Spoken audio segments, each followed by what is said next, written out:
ఎప్పుడూ అక్రమాలు అన్యాయాలు చేస్తుండేటువంటి వాళ్ళు వాడిని అణగదొక్కాలా, వీడిని అణగదొక్కాలా, వాడి మీద ప్రతీకారం తీర్చుకోవాలా అనేటువంటి భావాలు ఉన్నటువంటి వాళ్ళు, దుర్మార్గ పనులు చేసేటువంటి వాళ్ళు ఎప్పుడు కూడా ఈ అభద్రతా భావంలోనే బ్రతుకుతూ ఉండాలి. తమ యొక్క హృదయం కనుక పవిత్రంగా లేకపోతే వాళ్ళలో ఉన్నటువంటి దుర్గుణాలని లోకమైనటువంటి వాళ్ళ మీద రుద్దుతూ ఉంటారు. దీన్ని కూడా మనం రాజకీయాల్లో చూస్తూ ఉంటాం.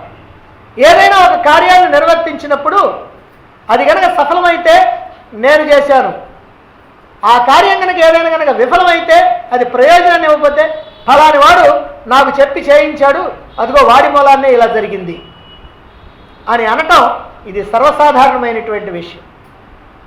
కాబట్టి ఇక్కడ దుర్యోధనుడు కూడా మరి ఆ రకమైనటువంటి పాపాలు చేసినటువంటి వాడు కనుక, అన్యాయాలు అక్రమాలు చేసినటువంటి వాడు కనుక అతడి యొక్క మనస్సు కూడా ఇప్పుడు అలాగనే ఉండి ఏమో ఈ ద్రోణాచార్యుడు ఏమైనా నాకు పంపు ముంచుతాడేమో, ఈయనకు అసలే కాస్త దయాస్వభావం ఎక్కువ, పైగానేమో ఎదురుగా ఉన్నటువంటి వాళ్ళంతా శిష్యులు, మరి అటువంటి శిష్యులు కనుక శిష్యవాత్సల్యం చూపించాడా, చూపిస్తే ఏముంది నా పని ఘోరం కనుక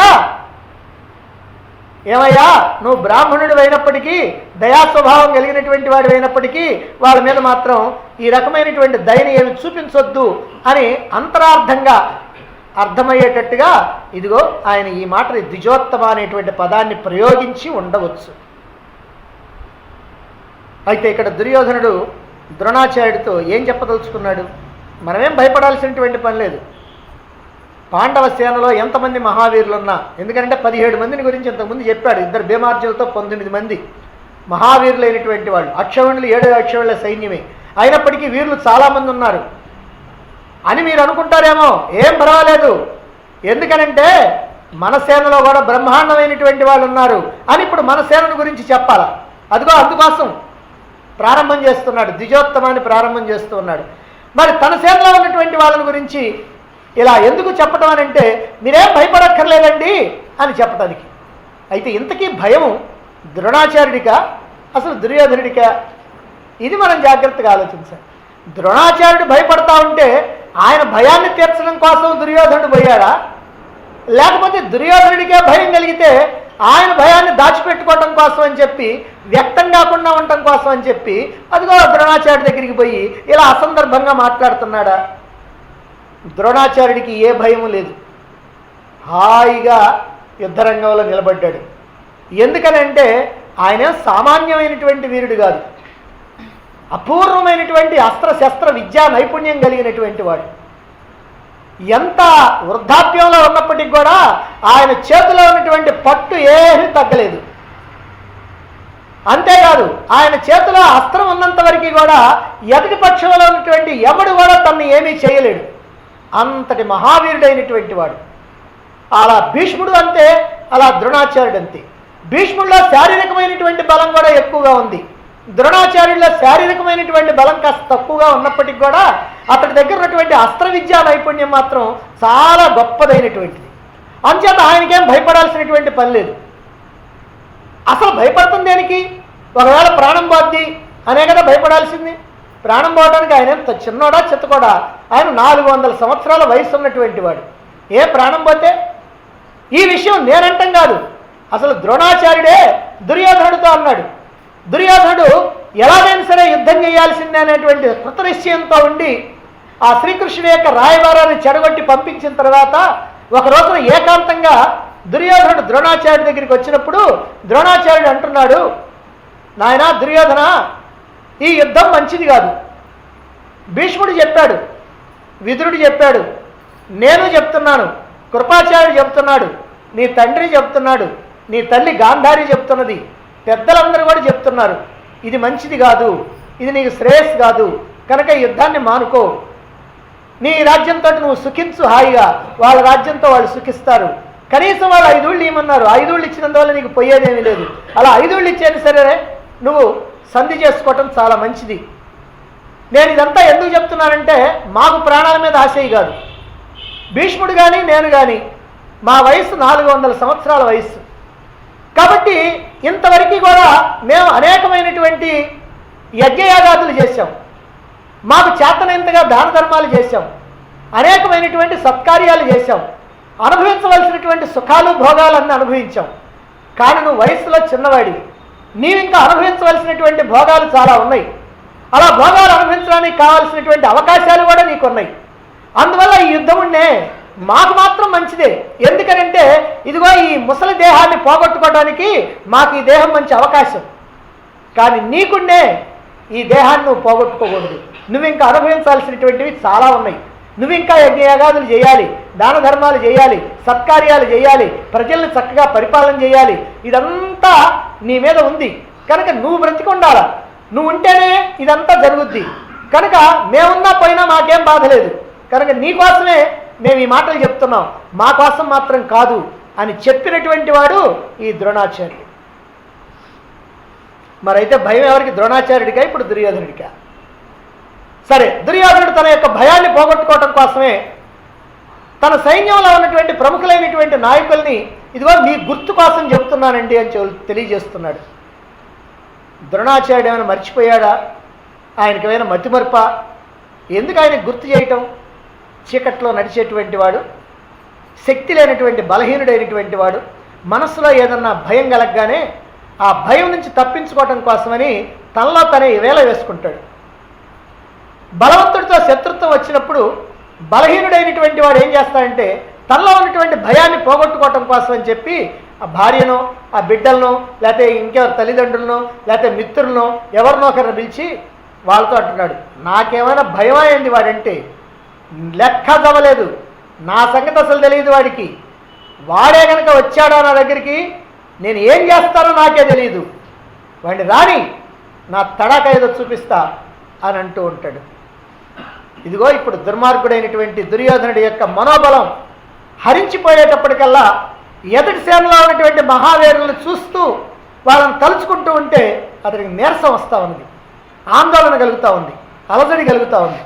ఆ నీరసం నుంచి తేరుకోవాలన్నా, ఆ లోపల ఉన్నటువంటి ఆందోళన అలజడి తగ్గాలన్నా పెద్దలు కానీ, గురువులు కానీ, మహావీరులైనటువంటి వాళ్ళు కానీ నీకేం పర్వాలేదు, నువ్వు భయపడాల్సిందేం పర్లేదు, మేమున్నాం, ఖచ్చితంగా మనకి విజయం లభిస్తుంది అని ధైర్యం చెప్పాలా. ఇప్పుడు ఎవరో ఒకరు అలా ధైర్యం చెప్పాలి, ఆయనకి ప్రోత్సహించాలి అతన్ని. అలా ప్రోత్సాహం దొరుకుతుందేమోనని చెప్పి ఈ ద్రోణాచార్యుడి దగ్గరికి వచ్చాడు. ద్రోణాచార్యుడితో ఇలా మాట్లాడుతూ ఉన్నాడు. కానీ ద్రోణాచార్యుడు మాత్రం పెదవి విప్పల. ఎందుకని పెదవి విప్పలేదనంటే వీడి అస్తవ్యస్తమైనటువంటి మాటలన్నీ చూసిన తర్వాత ఆయనకి ఏం మాట్లాడాలో కూడా అర్థం కావట్లా. అందుకనే ఒక్క పలుకు కూడా పలకల. కాబట్టి తనను తానే ప్రోత్సహించుకోవడం కోసం తయారయ్యాడు ఇప్పుడు దుర్యోధనుడు. ఆయన ఎట్లాగూ ప్రోత్సహించట్లేదు కాబట్టి తనను తానే ప్రోత్సహించుకోవాలనుకున్నాడు. అప్పుడప్పుడు మనం అక్కడక్కడ కొంతమంది చూస్తుంటాం, ఏమంటే నన్ను ఎవరు పొగడతలేదు కాబట్టి నన్ను నేనే పొగుడుకుంటున్నానంటాడు. అది అదే ప్రకారంగా ఈయన కాస్త ఆయన ప్రోత్సహిస్తాడేమని చూస్తే ఆయనేమో పలికే బంగారం ఆయన రా అన్నట్టుగా నోట్లో నుంచి మాట రావట్లా. అందుకని ఇప్పుడు తనను తానే ప్రోత్సహించుకోవాలి, దిగజారిపోతున్నటువంటి ధైర్యాన్ని కూడగట్టుకోవాలి. అలా కూడగట్టుకోవాలంటే తాను కూడా తక్కువవాడు కాదు, తనకి అపారమైనటువంటి సేన ఉంది, బ్రహ్మాండమైనటువంటి మహావీరులైనటువంటి వాళ్ళు ఉన్నారు అని గుర్తు చేసుకోవాలి. తాను గుర్తు చేసుకోవడం కోసం అని చెప్పి ప్రయత్నం చేస్తూ మీ గుర్తు కోసం చెబుతున్నానండి అంటున్నాడు. ఇది ఇక్కడ మీ గుర్తు కోసం చెబుతున్నానంటే వాళ్ళ ఉద్దేశం. నిజంగా ఇక్కడ ద్రోణాచార్యుడు గుర్తు కోసంగా చెబుతుంది, తన గుర్తు కోసం. తాను మళ్ళీ ఒకసారి గుర్తు చేసుకోవాలా, నేను మాత్రం సామాన్యుడినా ఏమిటి, నాకు గొప్ప బలగం ఉంది కాబట్టి నేను భయపడాల్సినటువంటి అవసరం ఏమీ లేదు అనేటువంటి ఉద్దేశంతో తన సేనలో ఉన్నటువంటి వాళ్ళని ఇప్పుడు ఏకరవు పెట్టాలనుకుంటున్నాడు. అందుకని గుర్తు చేస్తున్నది ద్రోణాచార్యుడికి కాదు, తనకే అనేటువంటి విషయం కూడా ఇక్కడ మనం గమనించాలి. మరి ఇప్పుడు ఎవరెవరిని గుర్తు చేస్తున్నాడు ఆ విషయాన్ని తర్వాత శ్లోకంలో చెప్తున్నారు. 8 చూడండి. భవాన్ భీష్మశ్చ కర్ణశ్చ కృపశ్చ సమితింజయః అశ్వత్థామా వికర్ణశ్చ సౌమదత్తిస్తథైవ చ భవాన్ భీష్మశ్చ కర్ణశ్చ కృపశ్చ సమితింజయః అశ్వత్థామా వికర్ణశ్చ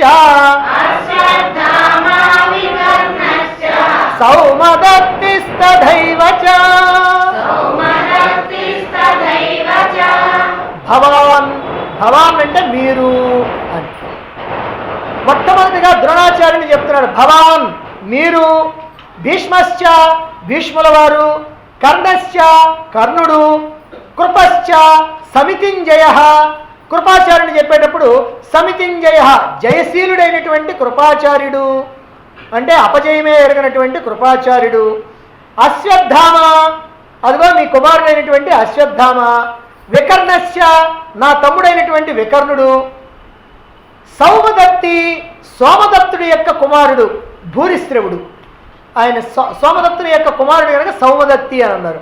ఆ సౌమదత్తి అంటే సోమదత్తుని కుమారుడైనటువంటి భూరిశ్రవుడు, తథా ఏవచ అలా ఇంకా చాలామంది అని ఇక్కడ తన సేనలో ఉన్నటువంటి 7 పేర్లను చెప్తూ ఉన్నాడు. భవాన్ మీరు ద్రోణాచార్యుడు 1, 2 భీష్ముడు, 3 కృపాచార్యుడు, 4 కర్ణుడు, 5 అశ్వత్థామ, 6 వికర్ణుడు, 7 భూరిశ్రవుడు. ఇలా ఇంకా నా సేనలో ఉన్నారు అని చెప్తూ ఉన్నాడు.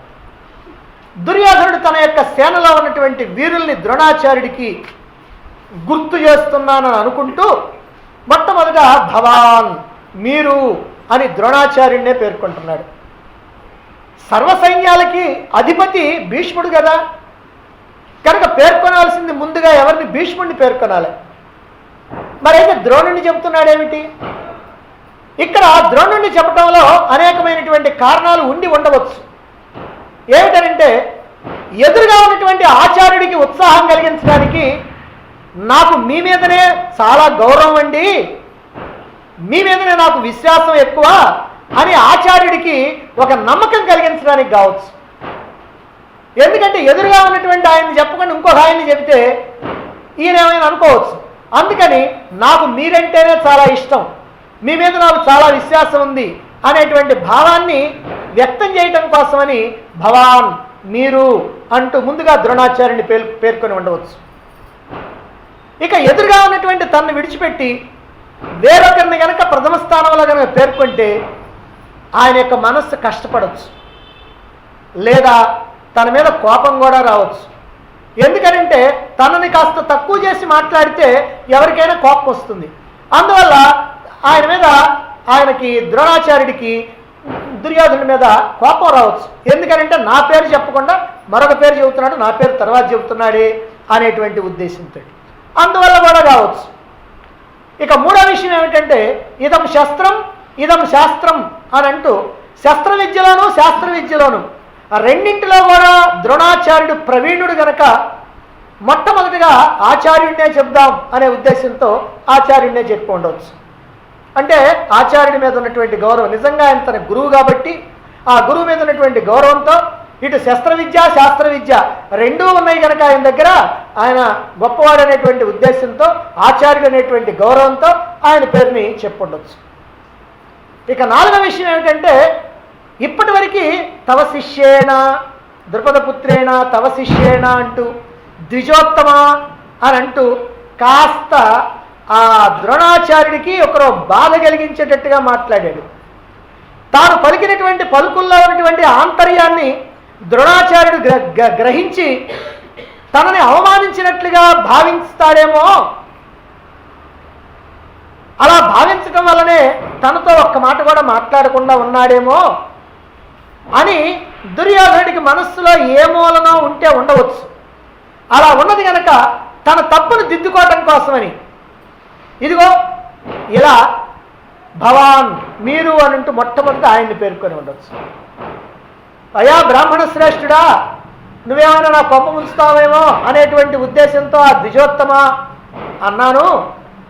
ఇలా కొన్ని సందర్భాల్లో నా హద్దులు దాటినట్లుగా ద్రోణాచార్యుడు భావిస్తాడేమో, అలా భావించి నా మీద ఏమైనా కోపం తెచ్చుకుంటాడేమో, ఆ కోపం తెచ్చుకోవటం నాకు ఇప్పుడు శ్రేయస్కరం కాదు అనేటువంటి ఉద్దేశంతో ఆయన కోపాన్ని కాస్త తగ్గించడం కోసం అని చెప్పి ఇదిగో ఇలా ముందుగా ఆయన పేరే పలికి ఉండవచ్చు. ఏమైనా సరే మొత్తం మీద ముందుగా ద్రోణాచార్యుడి యొక్క పేరునే పలికాడు. మరి ఎవరి ద్రోణాచార్యుడు?